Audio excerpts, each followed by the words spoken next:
Gracias, señor presidente. Buenas tardes, señorías.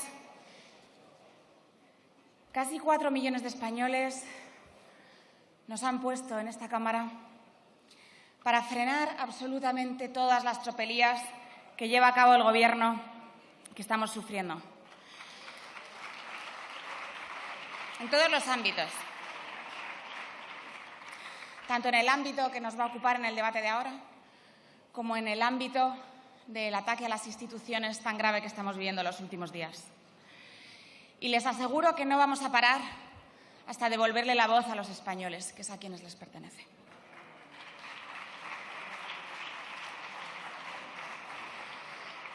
Bueno, el objeto del debate que iniciamos ahora es la proposición de ley que presenta el Grupo Parlamentario Vox para la modificación de la Ley 7/1985 del 2 de abril, reguladora de bases del régimen local.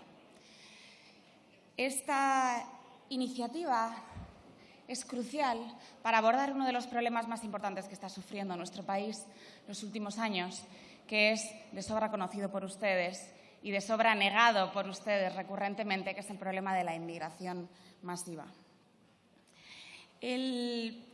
Una de las circunstancias que permite, una de las puertas abiertas en este sistema de las fronteras abiertas, es también la puerta abierta que existe en el sistema de vecindad civil de algunos ayuntamientos. Y es que en los casos de ocupación y de inmigración ilegal hay algunos ayuntamientos en los cuales empadronarse resulta demasiado sencillo. Y al final esto constituye un fraude a nuestro sistema público y un fraude, en definitiva, a nuestro sistema de servicios sociales.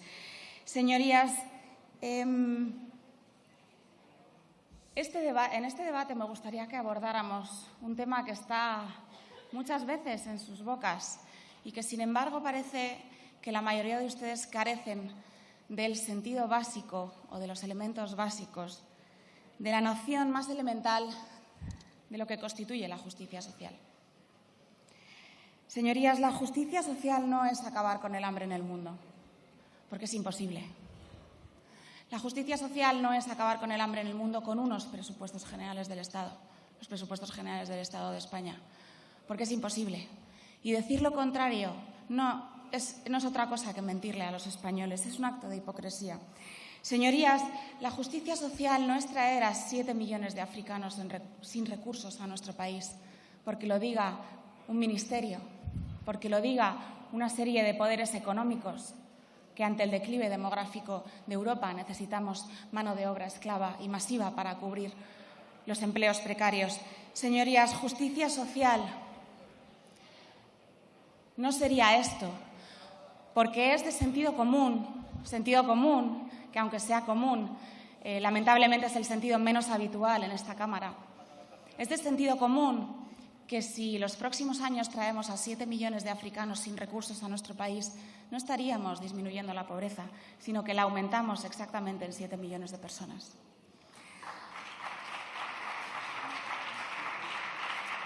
Pero también es una noción muy elemental de justicia social que pretender traer a 7 millones de personas sin recursos a nuestro país también es un acto de hipocresía cuando en España, y a la luz de los últimos datos, existen 13 millones de personas en riesgo de exclusión social y de pobreza. Es un acto muy grave de hipocresía y es absolutamente contrario a la justicia social. Señorías, justicia social sería ayudar a estas 13 millones de personas en riesgo de pobreza. Justicia social sería acabar con el 2,5 millones de personas en pobreza severa. Justicia social sería construir las 3,5 millones de viviendas de protección oficial que todavía hacen falta en España, solo para estar a la media de los países europeos de nuestro entorno. Justicia social sería acabar verdaderamente con la pobreza energética. El otro día tuve ocasión de visitar, como hacemos todos frecuentemente en nuestra actividad política, un centro residencial con personas con alta discapacidad y altamente dependientes, en este caso intelectual. Y este centro en concreto porque sí, vemos grandes cifras en los presupuestos generales del Estado, pero cuando vamos a las asociaciones pequeñas, cuando vamos a las residencias pequeñas, observamos cómo verdaderamente la justicia social está muy lejos de lograrse. Un centro que tenía dificultades para pagar las facturas de la luz y que facturas de la luz recientes ascendían a 8.500 euros. Un centro que hace una labor social en cada uno de los municipios de España y que si los políticos no estamos para arreglar la vida a la gente que verdaderamente lo necesita, los políticos no servimos para nada. Señorías, ¿no se dan cuenta de que no solo estas 13 millones de personas en riesgo de pobreza o los 2 millones en pobreza severa o los pequeños centros como el que les acabo de contar que existen en prácticamente todos los municipios de España no tienen cubiertas sus necesidades básicas? ¿No podemos permitirnos acoger a 7 millones de personas sin recursos de otros países? ¿No se dan cuenta de la enorme y gigantesca hipocresía que es esto? Una consultora recientemente, GIS, ha hecho un estudio que indica que los extranjeros, que es de sobra conocido por ustedes, son en torno más o menos al 11,4% de la población, consumen en torno al 50% de las ayudas públicas destinadas a la pobreza. Es decir, que la mitad de las ayudas públicas en España no las estamos utilizando para justicia social, las estamos utilizando para abrir las fronteras y dañar a los españoles más vulnerables. Señorías,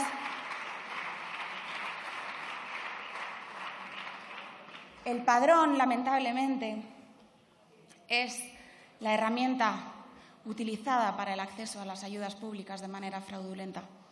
Y es una herramienta que además a ustedes les conviene, ¿no? Porque al fin y al cabo supone un efecto llamada y ustedes pueden seguir bailándole el agua a los poderes económicos internacionales. Señorías, ustedes viven muy bien en sus manuales de teoría política, ustedes viven muy bien en su idealismo, pero se lo decimos todos los días, pero cada día lo comprobamos con mayor vehemencia.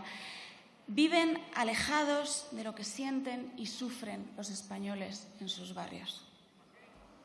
En sus manuales ustedes vienen a decir que integrarse y trabajar, que pueden venir cientos y cientos y miles y cientos de miles de personas a integrarse y a trabajar en un eventual y mágico multiculturalismo en el que da igual la procedencia cultural. Y esto también es mentira. Si hicieran menos caso a sus manuales de teoría política y más caso a lo que sufren los españoles humildes en sus casas, se darían cuenta. Lo hemos explicado 1000 veces, lo vamos a volver a hacer sin cansarnos, porque para eso nos han puesto aquí tantos y tantos españoles que lo sufren a día. Inmigración y delincuencia están relacionados, y esto es sentido común y es criminología elemental. Señorías, existe un factor de delincuencia que sí que es cultural. Existe la delincuencia importada, existen formas de delincuencia que son posibles en muchos países de nuestro entorno y que no son característicos de nuestra cultura.